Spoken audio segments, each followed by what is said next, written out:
Deus abençoe vocês.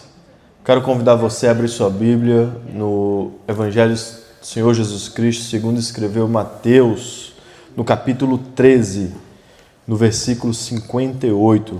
Nós vamos ler dois textos no Evangelho de Mateus. O primeiro está no capítulo 13 e no versículo 38, onde fala que Jesus é rejeitado em Nazaré. O versículo 58 diz assim: E não fez ali muitos milagres, por causa da incredulidade deles. E não fez ali muitos milagres, por causa da incredulidade deles. Volte um pouquinho, por favor, no capítulo 4 e no versículo 13. Agora em Mateus, no capítulo 4 e no versículo 13. Vai falar a respeito do começo do ministério de Jesus Cristo na Galileia, na região da Galileia, mais especificamente em Cafarnaum. E, deixando Nazaré, foi morar em Cafarnaum, situada à beira-mar, na região de Zebulon e Naftali. E, deixando Nazaré, foi morar em Cafarnaum.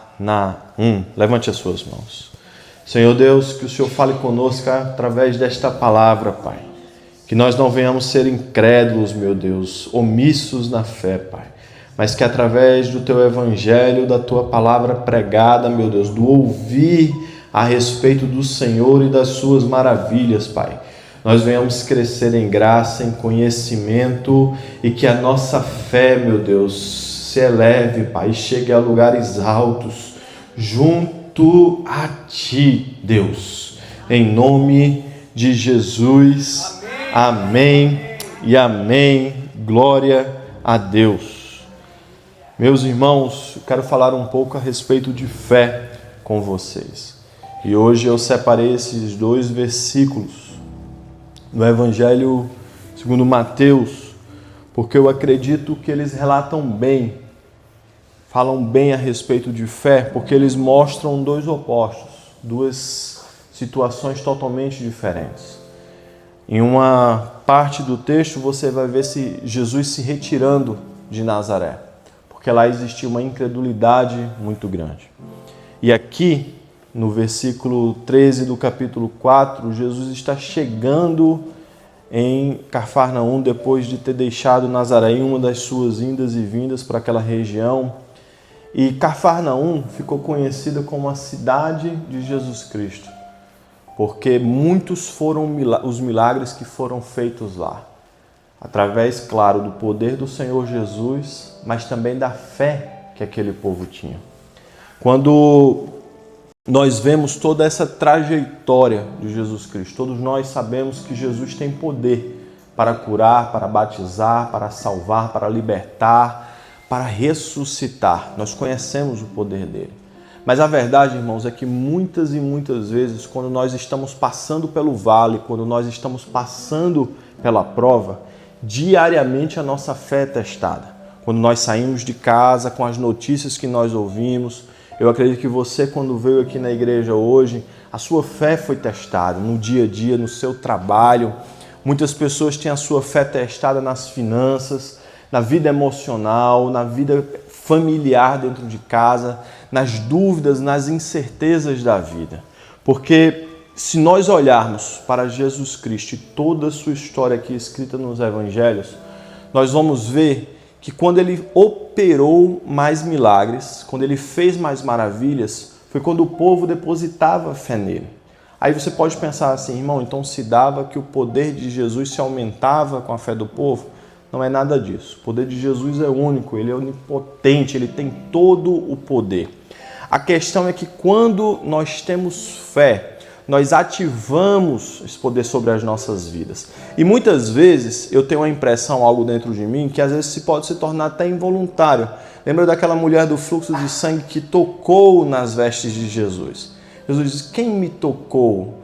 Como quem diz assim, como isso aconteceu? Ele sabia, claro que ele sabia, mas a ideia ali é mostrar para aquelas pessoas o quê? Que aquela mulher conseguiu liberar uma cura sobre a vida dela diante de apenas um toque. Se você observar, ela não depositou a sua fé apenas no falar com Jesus, no pedir a Jesus, mas ela sabia que o poder era tão grande que não precisava de muito, apenas um toque. Não é diferente aqui. Quando Jesus ele sai de Nazaré, e preste atenção, Nazaré é a região, é a terra onde ele cresceu.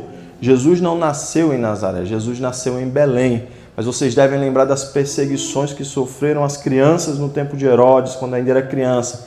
Jesus precisa fugir para o Egito e quando volta, a sua família se situa na região da Galileia, onde nós conhecemos como Nazaré. Nazaré, irmãos, não era uma cidade grande, não era uma cidade populosa, não era conhecida por praticamente nada. Tanto é que o próprio Natanael pergunta, será que vem alguma coisa boa de Nazaré? Algo pode acontecer de lá. Já é diferente de Cafarnaum. Cafarnaum já era mais conhecida, apesar de elas estarem próximas na região. Só que olhando para aqui, mesmo ele tendo crescido lá, mesmo as pessoas sabendo quem ele era, as pessoas o rejeitavam. As pessoas não acreditavam, mesmo dentro de sua casa, um profeta, como ele mesmo diz, não foi bem recebido, não foi bem aceito.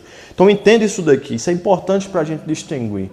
Mesmo você conhecendo a Jesus, mesmo você sabendo quem é Jesus, isso não quer dizer que você tem fé em Jesus Cristo, porque aquelas pessoas conheciam a Jesus, viram a Jesus. A Bíblia vai dizer, lá no capítulo 13, voltando, preste atenção, e ali ele não fez muitos milagres. Não é que Jesus não fez milagres, não é que Jesus não tinha poder para fazer milagres, mas ele não fez como ele gostaria de fazer. Ele não operou maravilhas e milagres, não por ele, mas pelo povo que ouvia ele diariamente ali, porque eles não acreditavam.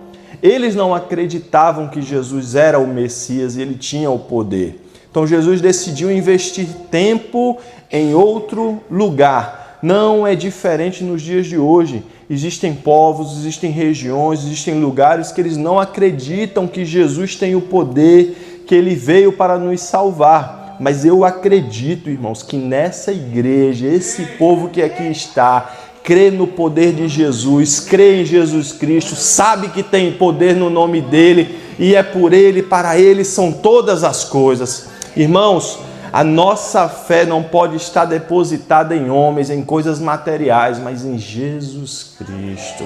O povo de Cafarnaum entendeu isso. O povo de Cafarnaum entendeu isso. Fez com que Jesus saísse de um ambiente de incredulidade e fosse para um lugar onde havia fé, onde havia uma abertura, uma receptividade para ele. Isso é impressionante, irmãos. Jesus tentou fazer algo em Nazaré. Jesus tentou gerar milagres poderosos em Nazaré, mas eles os rejeitaram. Não é diferente muitas vezes das nossas casas, do ambiente de trabalho onde nós estamos, da região que nós vivemos. A vontade de Deus é operar na Beária, na sua casa, na sua família, como ele operou em Cafarnaum, irmãos. Mas se nós agirmos como o povo de Nazaré, ele vai sair e vai para outra região onde há uma receptividade maior, onde a fé daquele povo é maior. A vontade de Deus, meu irmão, é que na sua casa tenha maravilhas, tenha milagres, tenha poder de Deus. Mas o segredo para isso é você ter fé nele. Só que a questão, irmãos, é que o que é fé? Porque nós ouvimos sobre fé praticamente todos os dias. Praticamente todos os dias você escuta algo sobre fé. É num louvor, é em uma oração, é em uma palavra, é em uma conversa entre irmãos. Você acha que a fé muitas vezes ela é uma emoção. Tem gente que condiciona isso a uma emoção.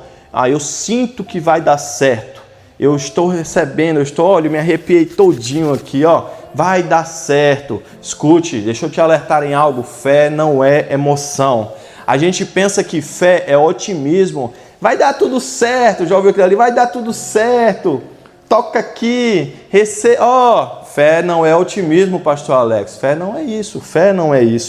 Fé não é pensamento positivo. Irmão, faz aquela figuinha que vai dar tudo certo. Pensamento positivo, acredita. E pensa aí na tua cabeça que vai se realizar. É aquela pessoa, Isso aí, a pessoa que vai lá naquele joguinho lá, olha, não faz isso, hein? Joga, mas se ganhar, fala com nós. Não, joga pra lá, puxa pra cá e tem fé, vai acreditar. Nada disso. Escuta, irmão, eu vou te ensinar o que é fé. Diga amém. Fé é confiança, querido. Fé é confiança. Fé não é emoção. Fé é quando está dando tudo errado e você está olhando e está dizendo, vai dar tudo certo, sim. Fé é quando você está indo numa direção e todo mundo está indo na direção contrária e você está olhando e está dizendo, não, eu confio no Deus, eu sei quem me chamou, eu sei quem eu sirvo, eu sei quem tem poder, eu sei que tem poder no nome de Jesus, eu tenho fé. Fé é uma confiança baseada em Deus. Em Deus é quando todo mundo está olhando para você e está dizendo, não vai dar certo, e você está dizendo, quem me chamou foi Deus. Quem se responsabiliza é Deus. Quem me chamou foi Ele, quem tem poder é Ele. Eu acredito nele, meu irmão. Oh, querido, eu não duvido nem um pouco. Eu acredito, mesmo na circunstância que eu estou passando. Eu sei que tem gente aqui que está passando circunstâncias contrárias. Eu sei que o mundo está dizendo que não presta, que não dá, que não vai dar certo. Mas você precisa confiar, acreditar, ter fé. Fé, meu irmão, não por emoção, não por positivismo, não por um legalismo que o mundo está dizendo, mas fé em uma confiança em Deus. Escute, fé não é apenas uma relação. Porque a gente pode ter fé naquele irmão que está do lado, porque você criou uma relação com ele. Você tem uma confiança, o marido tem uma confiança na mulher, a mulher tem uma confiança no esposo, a mãe tem uma confiança no filho e vice-versa. Você confia naquele seu amigo, na pessoa que trabalha com você. Fé não é isso, fé não é uma relação, não é apenas uma crença diária, irmãos, é algo contínuo. A fé que eu tenho hoje, ela não vai mudar amanhã, pelo contrário, ela vai aumentar. Então para analisar, eu estou passando uma prova agora. Mas ontem a minha vida estava tudo bem, mas hoje começou uma tribulação, aí a minha fé diminuiu. Não, o que diminuiu foi a tua emoção, foi o teu otimismo, o teu positivismo. Mas o que é que está dentro de você que não abalou a tua estrutura? A fé. A fé é isso. A fé é quando Deus nos manda para um lugar e nós nem sabemos para onde vamos. Porque nós temos o que? Dependência. Se você perguntar para mim, se você perguntar para o pastor Alex e para os outros líderes dessa igreja, se você perguntar, irmão, como é que vai ser o dia de amanhã dessa igreja, como é que vai funcionar, eu vou dizer para você, querido, de verdade eu não sei, porque eu acredito em profeta, não é em archivismo, eu vi isso aqui, não, eu acredito na profecia revelada do Senhor. Por eu acreditar na profecia revelada do Senhor, que é a sua palavra, eu tenho fé que vai dar tudo certo, que a igreja não vai parar, não vai recuar, não vai desistir, não vai regredir, ela vai avançar, ela vai em frente, ela vai continuar, e não importa o vento que está soprando de um lado ou do outro, eu tenho fé que Jesus tem poder para acalmar toda a tempestade, todo o vento contrário em nossas vidas. É fé, meu irmão. A fé é isso, a fé ela traz dependência, a fé ela traz entrega, a fé traz obediência nas nossas vidas, porque pela fé nós cremos o que está escrito nessa palavra, pela fé nós olhamos para elas e seguimos um rumo. Presta atenção se o rumo não é diferente do que o mundo apresenta para as nossas vidas. O mundo mostra uma circunstância diferente, o mundo olha para você e diz que tudo isso aqui é loucura. Eles não têm provas porque eles querem algo palpável. Não acreditamos nisso. Realmente, meu irmão, parece loucura. Mas o que é isso se não loucura para os sábios? É a fé, meu irmão. Tem que ter fé para acreditar. Tem que ter fé para crer. Tem que ter fé para servir. Tem que ter fé para vir, meu irmão. Porque só o Senhor é quem se responsabiliza por quem Ele chamou. Meu irmão, a fé traz uma confiança firme, inabalável. Para pensar nisso. Quando você tem fé, você é inabalável. Ô pastor, você está dizendo que a gente não passa por provas sim. Passa por circunstâncias difíceis, mas você permanece firme. É chorando, é sofrendo, é gemendo, muitas vezes é cantando, é se alegrando, mas é inabalável. Inabalável, nada vai me tirar da posição. não importa, eu vou continuar servindo, eu vou continuar servindo, eu vou continuar adorando, porque eu sei quem me chamou. Oh, meu irmão, confia porque Ele tem. Tem no original dessa palavra, chama pistes. E essa fé aqui, no original, ela não é apenas, como eu posso dizer, uma fé que acredita, mas é uma fé que move, é uma fé que constrói. Escute, pastor, como é que eu tenho uma evidência de que eu tenho fé? É que a tua fé não te deixa parado, ela te move em direção a Deus. Então, se a tua fé apenas te trava, não te deixa seguir os sonhos e os projetos de Deus, você precisa rever se realmente é uma fé. Por que eu falo isso? Porque pela fé Noé construiu a arca. Olha, vamos olhar as circunstâncias. Pedro chama ele de o pregador da justiça. Hebreus, no capítulo 11, no versículo 7. Abre Hebreus, por favor, na sua Bíblia. Lá em Hebreus, no capítulo 11, no versículo 7, a Bíblia vai dizer que, pela fé, Noé, divinamente instruído a respeito de acontecimentos que, rapaz, isso aqui é maravilhoso, que ainda não se viam. Como é que é isso? Deus o chamou, Deus falou para ele que ia acontecer e ele o quê? Acreditou. Pela fé. Sendo temente a Deus, ele construiu uma arca para a salvação dele e da sua família. Deixa eu dizer algo para você, levante as suas mãos. A tua fé tem permitido que você construa uma arca, não somente para a tua salvação através de Jesus Cristo, mas toda a tua família será alcançada, guardada e protegida em nome de Jesus. Pela fé, Abraão saiu. Ô, meu irmão, pensa mesmo, Abraão já com a idade assim, meio que avançada, Deus chegando para ele dizendo assim: Abraão, sai da tua terra, sai da tua casa, sai da tua parentela e vai para um lugar que te mando. Eu imagino que se fosse eu olharia para Deus e dizia: sim, meu Senhor, mas qual é a companhia aérea que leva o voo para lá? Meu Deus, qual é o local para eu comprar casaco ou uma camisa mais leve? Meu Senhor, lá tem apartamento para alugar? Abraão não sabia nada disso. Olha o que a Bíblia está dizendo em Hebreus, no versículo 8 em diante. Pela fé, quando chamado, obedeceu, irmãos, a fim de receber um lugar que iria receber por herança. Escute, e partiu sem saber para onde ia. Isso aqui é fé, irmãos. Fé é isso. A fé de Abraão se assemelha à fé de um filho num pai, que o pai chama ele e diz: ei, vamos ali comigo. Ele nem pergunta para onde ele vai, mas ele vai, porque ele sabe que o pai que chamou ele se responsabiliza por ele. Quem chamou Abraão se responsabiliza por ele. Escute, quem te chamou se responsabiliza por você. Pela fé, ele peregrinou. Olha, isso aqui é sério, irmãos. Peregrinou da ideia de que ele andou por muito tempo em terras desconhecidas. Mas o que é que não parava Abraão? A promessa, irmãos, a fé na palavra que ele recebeu. Você não pode desistir, porque você recebeu uma palavra do Senhor para a sua vida. Pela fé, meu irmão. Oh, querido, lembra de Moisés? Olha o que a Bíblia vai dizer. Que pela fé os israelitas atravessaram o mar vermelho como por terra seca. Uma vez eu ouvi um homem dizendo assim, não foi por terra seca não. A água estava dando que na canela. Eu disse: rapaz, olha, Deus é bom mesmo, viu? Porque se aquele povo se afogou com a água na canela, é porque é mistério de Deus mesmo, viu? Sabe o que é isso aqui, irmãos? Moisés liderou porque pela fé ele acreditou na palavra que recebeu. Deus olhou para ele e disse: por que vocês estão clamando?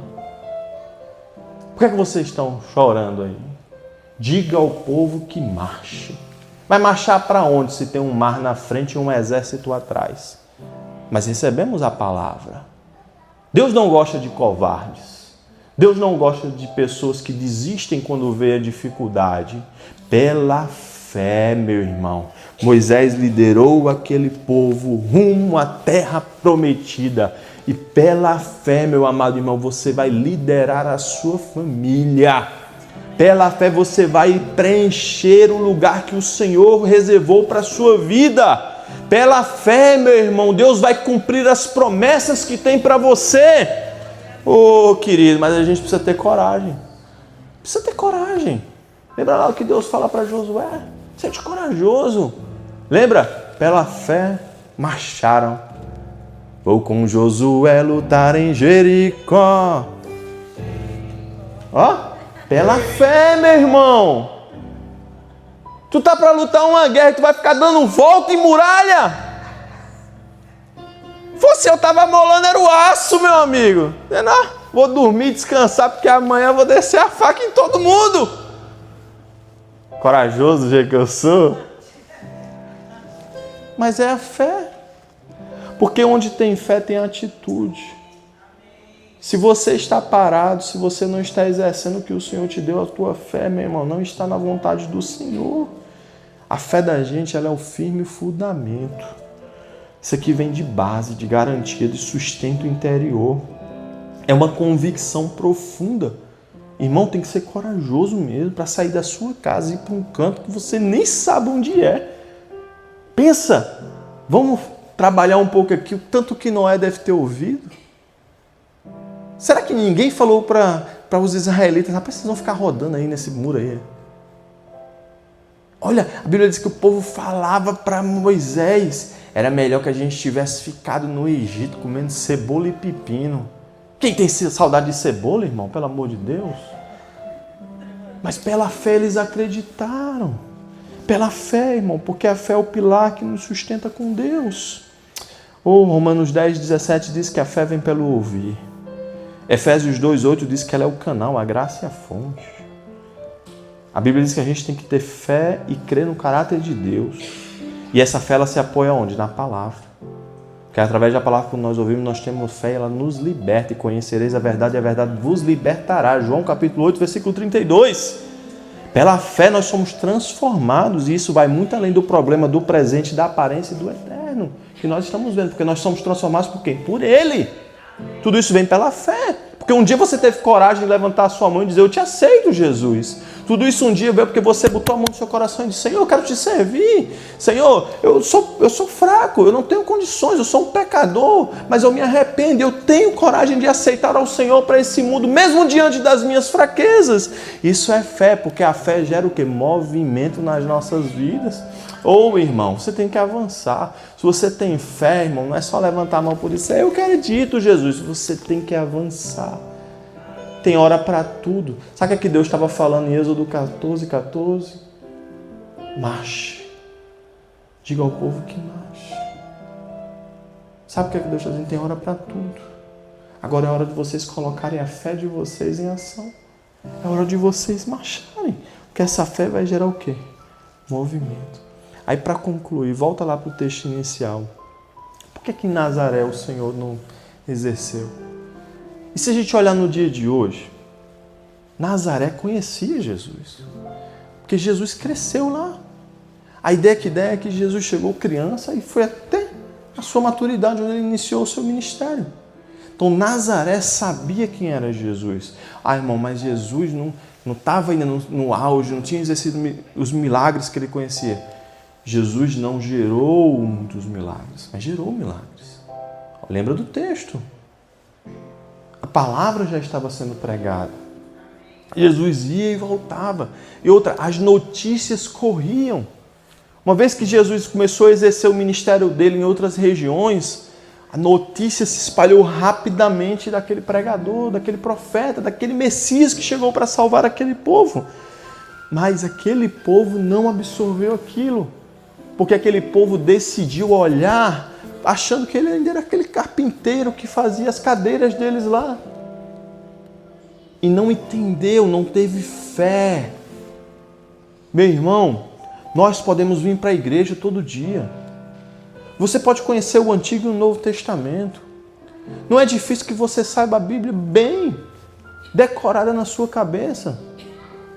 Mas se você não tiver fé no que você escuta, no que você vive diariamente, você está igual ao povo de Nazaré. Vê Jesus, anda com Jesus na mesma rua, Talvez vai até para a mesma sinagoga que Jesus ia, mas não acredita que ele tem o poder. Você está doente, mas não acredita que o Senhor é capaz de te curar dessa doença. Você está com um problema dentro de casa, mas não deposita fé no Senhor que Ele pode resolver o problema na sua casa. Meu irmão, quando a gente ora, a gente está dizendo para Deus que acredita que Ele pode resolver aquele problema. Estou certo ou estou errado? Amém? Mas e quando a gente ora e junto com a nossa oração, nós murmuramos, reclamamos, tiramos de Deus o que nós entregamos a Ele, porque nós somos especialistas em fazer isso. Nós colocamos as coisas na mão de Deus e rapidamente nós tiramos da mão de Deus e queremos resolver o problema. É a mesma coisa que nós dizemos para Ele: Senhor, eu entreguei nas suas mãos, mas eu não acho que o Senhor é tão capaz de resolver isso. Então me dá de volta aqui que eu vou resolver o problema da minha casa. Então sem a fé depositada em Deus, em uma firme aliança de que Ele pode resolver o nosso problema, irmãos, nós somos, como o Tiago diz, como a onda do mar, que oscila. Mas aí, é uma religiosidade sem revelação. É uma limitação espiritual nas nossas vidas. Mas se nós olharmos em um outro extremo, nós olhamos para Cafarnaum. Escute, era uma cidade maior. Mas até que isso nunca importou para Deus. Porque Deus nunca olhou para tamanho, para aparência, para nada disso. Quem olha para essas coisas é o homem. Deus não olha para isso. Mas eles tinham algo que Nazaré não tinha. Eles tinham um coração receptivo a Jesus. A ideia aqui é que eles faziam festa para Jesus. Eles tinham uma ideia de não era apenas a ter fé, mas era buscar a esse Deus com fé. É uma fé em movimento. A fé daquele povo os fazia não apenas buscar o milagre. Lembra do paralítico de Cafarnaum? Os amigos deles precisaram abrir um telhado de tanta gente que estava ouvindo Jesus.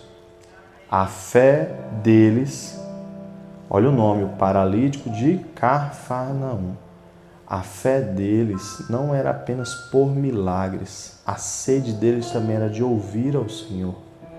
Olha aqui, lá, a sogra de Pedro foi curada. O servo do centurião. Jesus disse assim, nunca vi uma fé dessa. Estava lá em Cafarnaum. Nunca vi. Para que alguém de fora do arraial dos judeus tivesse uma fé daquela. Lá, você viu possessos sendo libertos. Filho do oficial curado. Irmãos, Cafarnaum era um ambiente de fé que gerava um movimento. Essa é a igreja que nós devemos ser. É uma igreja que tem fé. Não é a igreja de Nazaré que apenas conhece Jesus, de ouvir falar. Não é a igreja que vai apenas ali na reunião e acha que está tudo certo. Tem que ser uma igreja viva. Uma igreja que tem fé. E uma igreja que tem fé, ela é uma igreja em movimento. Ela não para, ela avança, ela não desiste. Uma igreja que tem fé, ela é igual os amigos do paralítico. Se por baixo não entra, abre o teto, meu irmão, e desce, mas vai encontrar Jesus. Se não está indo por um lado, você vai ter que ir por outro. Se a tua fé não te condiciona a trabalhar pouco ou muito para o Senhor, você vai ter que ter fé para aumentar esta carga. Querido, deixa eu falar algo para você aqui. Quando nós temos fé no Senhor, quando nós acreditamos nele, nada para a igreja do Senhor. Porque a nossa fé está firmada nele. Pastor Alex, lembra daquele que diz assim? Me ajuda aqui a cantar. Minha fé não está firmada nas coisas que... Vamos ficar de pé, igreja? Eu aprendi a te adorar. Eu vou orar. O pastor Alex vai cantar. Eu sei que você tem fé, meu irmão. Eu não duvido da sua fé. Mas eu acredito que ela pode ser muito maior. Eu não acredito apenas que nós devemos nos comportar como a igreja de Nazaré. Nada nas coisas que podes fazer. Eu aprendi a te adorar pelo que é.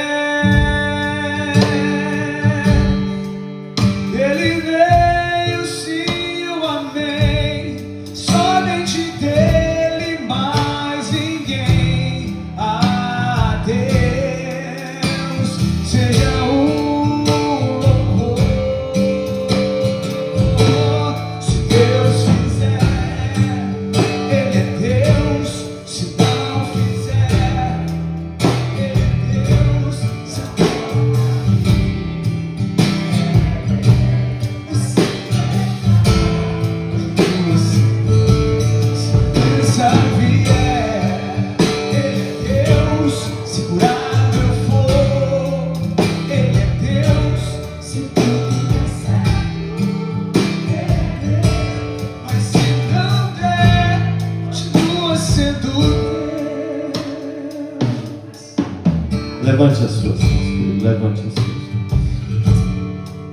Ore com fé agora.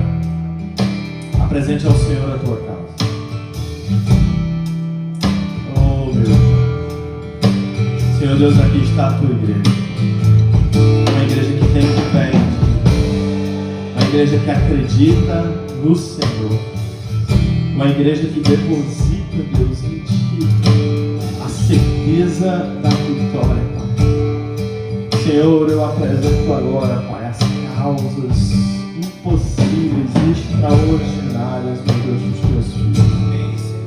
Causas aqui, meu Deus, de saúde, Pai, de salvação, causas da justiça, de legalização, Pai. E nós entregamos em tuas mãos com fé, Deus. Com fé, Pai, na tua palavra. Com fé no teu mover, meu Deus. Com fé, meu Pai, em ti. Abençoa, Deus. Abençoa a tua igreja, Pai. Derrama vitória, levante as suas mãos e receba, meu irmão. Receba da parte de Deus a sua vitória. Tenha fé no seu milagre, porque há poder no nome de Jesus. Há poder no nome de Jesus nesta enfermidade. Há poder no nome de Jesus nessa causa impossível. Há poder no nome de Jesus na tua família. Há poder no nome de Jesus na tua vida emocional. Há poder no nome de Jesus na tua vida espiritual. Então receba, meu irmão. Receba da parte de Deus a sua vitória. Receba da parte de Deus o seu milagre. Acabou o tempo de sofrimento. O choro agora é de alegria.